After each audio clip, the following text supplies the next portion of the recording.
What is up, everybody? It's Brian and Ronnie here from Simple Wholesaling, and this is what we usually like to do is what's next Wednesday, but it was the day or the week after a meetup, so we like to kind of just go back to the meetup and answer any questions or anything like that we got. Last week's meetup was a little unorthodox, a little different, so we couldn't meet with what's everything that's going on right now. So we just put out a video, did it that way. I interviewed Brett. I just went through a lot of stuff. We got into just starting, building, and then scaling a wholesale business. And a lot of the questions that I received back was all about getting started.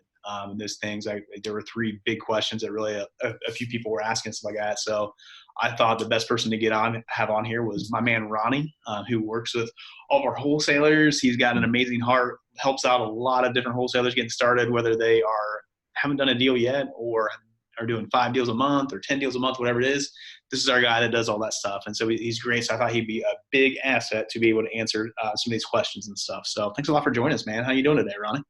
Doing pretty good. Thanks for the opportunity. The weather's nice. We're still staying quarantined, but it's good. There we go. There we go. So I'm just going to head and jump in some of these questions. Ronnie will kind of let you answer first, and I might have something else that kind of feeds on top of it and stuff. But let's just start with one of the questions we got was, is it worth buying an online course if I'm looking to get started? What do you think on that? What's your thoughts, man?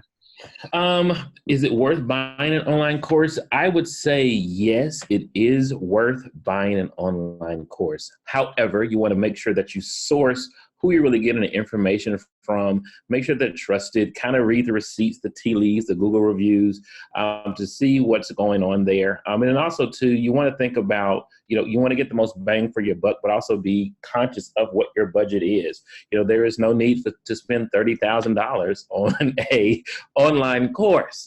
So, use wisdom, but, definitely get the information that you need, because information is knowledge, it is power. And, you're definitely going to need that, trying to learn, because there are a lot of different ways to get into real estate, a lot of different courses that are available, whether it's, talking to motivated sellers, John Martinez, I'm going to go ahead and plug it. Okay. Has a great online course, but definitely pay for the online course to get that information, because it allows you to be flexible. A lot of people have 9-to-5s and different lives going on, you know what I'm saying? So, it can kind of learn at your own pace or learn on demand. Definitely get an online course. I definitely say yes. Yeah. So, and I think just to add on to that a little bit I would say if I am like, oh, I just heard about this wholesaling thing, I want to go out and buy a course tomorrow or anything, what I would do, there's a lot of free content, whether it's our website or on YouTube, anything like that.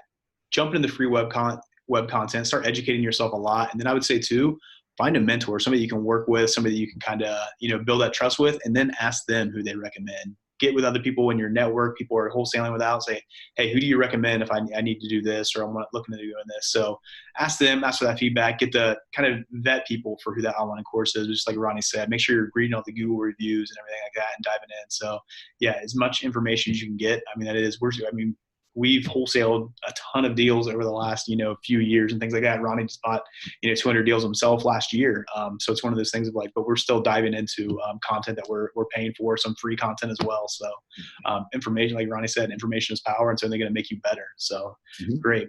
All right. Next question here. How about, what are some of the best ways to get started if you were still trying to get that first deal? So that person that is, they're still working. Maybe they bought the online course. They're going to meetups and stuff like that. Somebody that's trying to get that first deal, but just hasn't quite been able to do it. What's some of your recommendations for them? Don't get defeated. Don't get upset because, it is, as our world is changing, things are changing, you still want to stay consistent. I literally just had, a conversation with someone that was working on a mailing campaign, and it didn't go so well. So we've been talking about, doing some cost-free effective things, bandit signs, if you're able to put one out in front of your house, or, let them know, hey, I buy houses, something, but, you want to just continue to stay at it. Don't get frustrated. I actually work with a wholesaler that found a deal off Facebook Marketplace. Made a phone call, boom, bam. It happened. So deals are still out there, but just don't get down on yourself just because things are kind of being slow. Find your strength and then work that. I also recommend there's some people that are really good on the phone.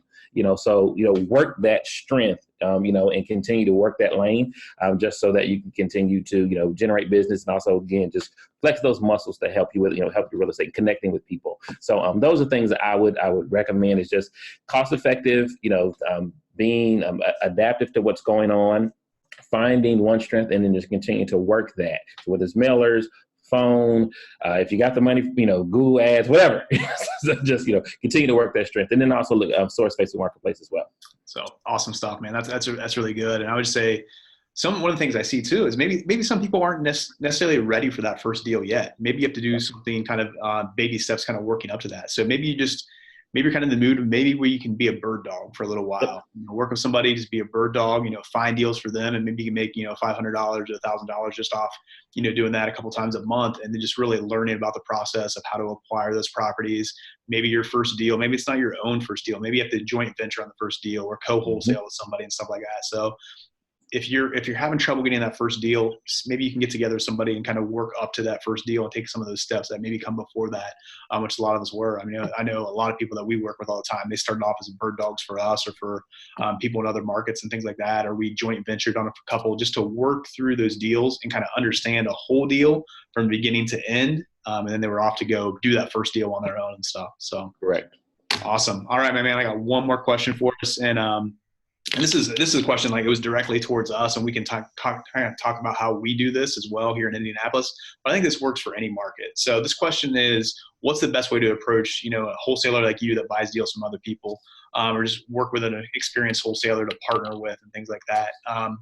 And they're kind of directed to us, and Ronnie can definitely talk about how he does his job and what he works with. We kind of dubbed him the wholesaler liaison because he works with other wholesalers, and we do joint ventures and buy deals from other wholesalers all the time. But I think even with what we do, we can make it approachable for any other market to be able to kind of, for you to go out there. And if you do need that, if you want to work with somebody, I know everybody's in a position right now where buyers list are kind of tough. It's right. It's tough to sell some deals. You might be able to find an experienced wholesaler that has a more extensive buyers list than you do. So those are the people that you do want to partner with and stuff. So, and you might be in that case. So Ronnie, when kind of putting it to you is, when somebody is maybe looking to start working with you or working with us, what are some of the best ways they can kind of go about approaching you as an experienced wholesaler, that they may be like, hey, I'm just having trouble selling my deals.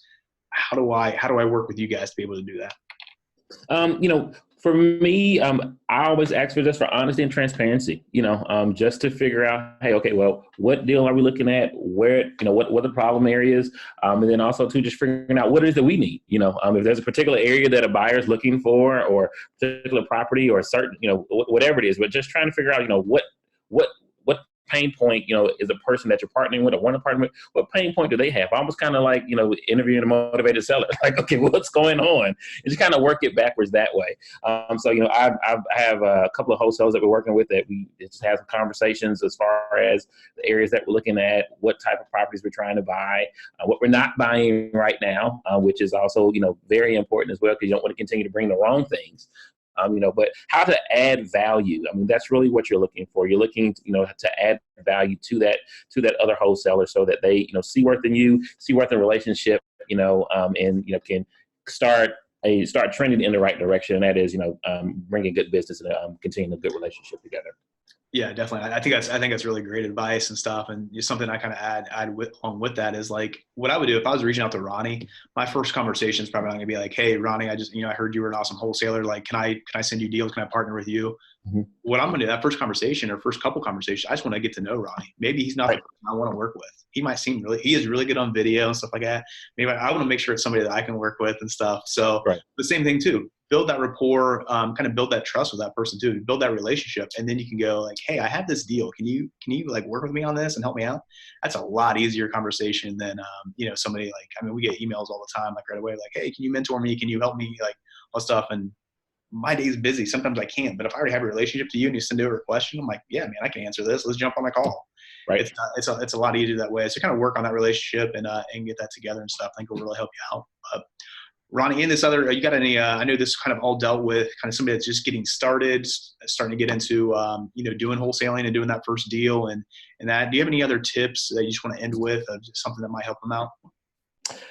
Stay positive, y'all. Stay positive. Stay optimistic. Don't be doom and gloom. Take away, unplug from some of the doom and gloom that you might be seeing, but stay positive. You want to continue just to stay positive. That will help you because when you get on the phone talking, you'll be like, man, he's happy, or at least he's, just excited or inviting. You want to bring that good energy. You know what I'm saying? And it will definitely help you.